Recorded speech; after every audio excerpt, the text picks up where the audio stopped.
After experiencing issues with the Sims 4 update getting stuck, follow these steps to resolve the problem and get back to playing.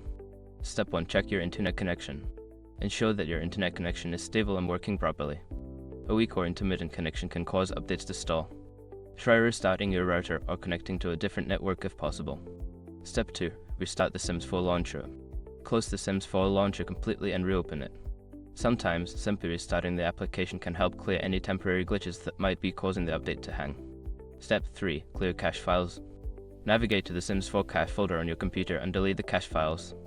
This can help remove any corrupted files that might be interfering with the update process. The cache folder is typically located in the Documents Electronic Arts The Sims 4 directory. Step 4. Run as administrator. Right-click on the Sims 4 launcher icon and select Run as Administrator.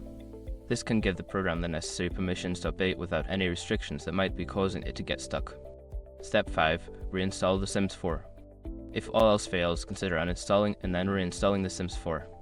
This can resolve any underlying issues with the game files that may be preventing the update from completing successfully. By following these steps, you should be able to resolve the issue with the update getting stuck and enjoy playing The Sims 4 again.